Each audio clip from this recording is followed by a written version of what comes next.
Imaginez-vous dans une pièce pleine de gens, tous en quête de succès. Certains jouent selon les règles, travaillent dur et restent fidèles à leurs valeurs. D'autres trichent, manipulent et écrasent quiconque se trouve sur leur chemin. Et pourtant, ce sont souvent ceux qui sont prêts à tout, sans moralité, qui atteignent les sommets.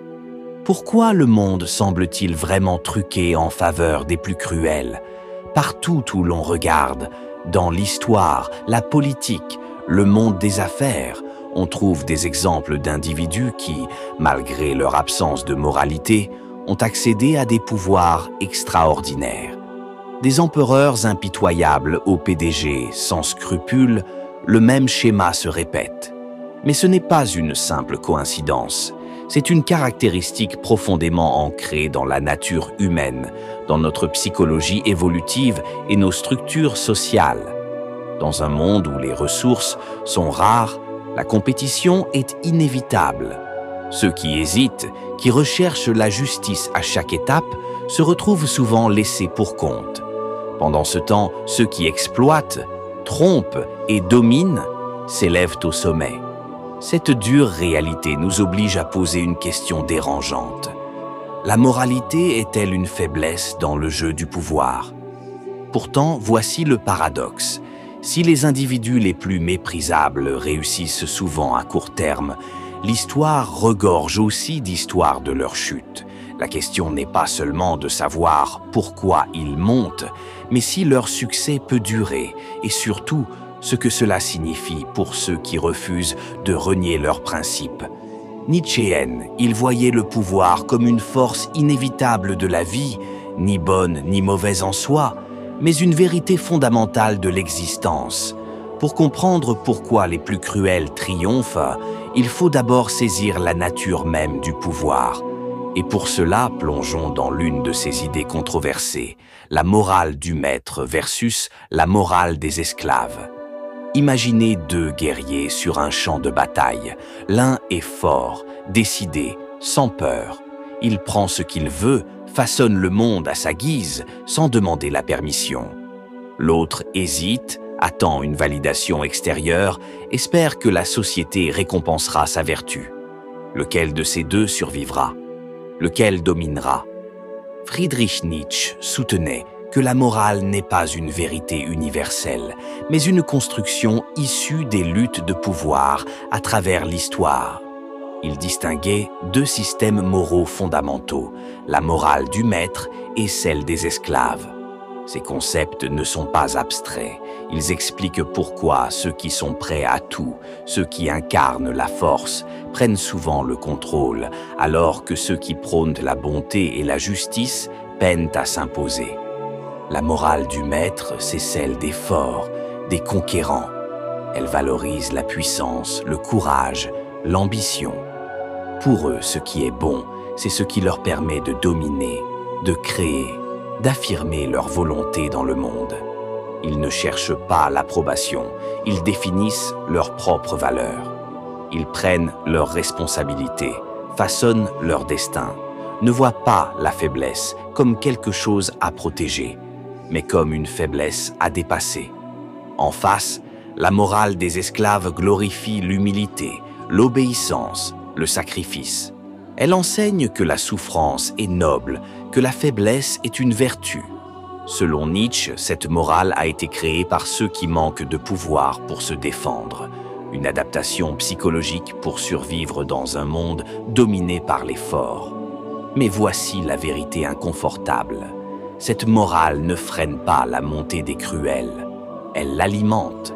En condamnant l'ambition et en condamnant la soif de pouvoir, elle laisse la place aux manipulateurs impitoyables, à ceux qui n'ont que faire de la morale. Dans un monde où l'hésitation équivaut à la défaite, ceux qui incarnent la morale du maître prennent le contrôle. La question est, devons-nous abandonner toute moralité et embrasser la voie impitoyable, ou existe-t-il une autre voie ? Pour répondre, il faut regarder la psychologie de ceux qui montent au sommet, ceux qui refusent d'être victimes des circonstances. Imaginez une vaste nature sauvage, indomptée. La survie n'y dépend pas d'être gentil ou juste, mais de la force, de l'adaptabilité, de la capacité à faire tout ce qu'il faut pour survivre. Le lion n'attend pas la permission pour chasser. La tempête ne s'excuse pas pour sa destruction. La nature ne récompense pas la morale. Elle récompense ceux qui peuvent durer, ceux qui peuvent dominer. L'histoire humaine ne fait pas exception. Derrière nos lois et nos contrats sociaux, la lutte primitive pour la survie continue. Ceux qui prennent le pouvoir partagent souvent une caractéristique, la cruauté. Pas nécessairement la brutalité gratuite, mais la capacité à agir sans émotion qui freine les autres. Ce n'est pas une coïncidence, c'est une évolution, un mécanisme qui a permis à certains individus et empires de s'imposer dans un monde qui ne fait pas de cadeaux aux hésitants. Les psychologues ont longuement étudié les traits qui prédisent la réussite dans des environnements compétitifs. À chaque fois, ils trouvent les mêmes tendances. Ambition débridée, faible sensibilité à la peur et peut-être la plus controversée, une capacité réduite à ressentir de l'empathie pour ceux qui se dressent en travers de leur chemin. Cela ne veut pas dire que tous les puissants sont psychopathes, mais beaucoup possèdent ces traits qui leur permettent d'agir sans se laisser freiner par leurs émotions. Considérez les leaders, entrepreneurs, conquérants qui ont façonné l'histoire, de Jules César aux magnates modernes. Le fil conducteur est clair, hésiter, c'est perdre. La puissance ne se donne pas, elle se prend. Ceux qui dominent ne demandent pas la permission pour diriger, ils prennent des risques, affrontent les conséquences. Voilà pourquoi, souvent, ce sont les impitoyables qui s'élèvent, tandis que les autres restent dans l'ombre. Mais voici le paradoxe, la brutalité seule ne suffit pas. Ceux qui gouvernent par la peur, sans sagesse, souvent finissent par leur propre chute. L'histoire est pleine de tyrans qui se croyaient invincibles, jusqu'à leur fin. La véritable puissance ne réside pas seulement dans la domination, mais dans la maîtrise de soi. Alors, si le pouvoir est souvent saisi par ceux qui sont sans scrupules, cela signifie-t-il que la moralité et la justice sont vouées à l'échec? Pas nécessairement. La clé est de comprendre le vrai jeu, sans en devenir l'esclave. Ceux qui pensent que la bonté suffit risquent de tout perdre. Ceux qui savent allier force stratégique et intégrité peuvent, eux, changer les règles du jeu. La vérité, c'est que la justice n'est pas donnée. Elle doit être créée. Et cela demande du pouvoir. Nietzsche voyait cette lutte comme un combat fondamental de l'humanité.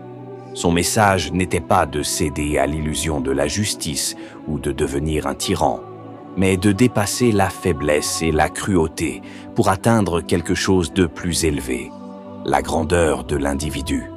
Il parlait du surhomme, l'Ubermensch, celui qui s'élève au-delà de la morale courante, au-delà des illusions et des limitations. Imaginez-vous au bord d'un abîme, derrière vous, le monde tel qu'il est, rempli d'injustice, de contraintes, d'oppression. Devant vous, l'inconnu. Seuls les audacieux, ceux qui refusent de se laisser dominer par la peur ou le doute, osent faire le saut. Ce sont les Übermensch, ceux qui se dressent au-dessus des masses, qui forgent leur propre chemin, qui redéfinissent le pouvoir selon leurs propres termes. Nietzsche ne voit pas l'Ubermensch comme un simple brute ou un tyran. Non, c'est celui qui se transcende lui-même, qui ne succombe pas à la victimisation, qui remet en question la morale imposée, qui façonne son destin au lieu de le subir. Au cœur de cette figure se trouve la volonté de puissance, un désir de créer, de transformer, d'imposer sa propre signification dans un monde dépourvu de sens. Ce n'est pas le contrôle sur les autres qui compte, mais la maîtrise de soi. La faiblesse est enfermée dans la peur, la soumission, le conformisme. L'Ubermensch avance, libre, sans attachement à la validation extérieure. Sa force vient de l'intérieur, elle est autonome, inébranlable. C'est pourquoi, même si certains peuvent atteindre le sommet par la cruauté ou la ruse, ils ne transcenderont jamais la véritable essence du pouvoir. La puissance authentique naît de la grandeur intérieure, de la capacité à se surpasser, à se réinventer, à créer sa propre voie. La véritable force ne réside pas dans la brutalité, mais dans la maîtrise de soi et la volonté de se dépasser.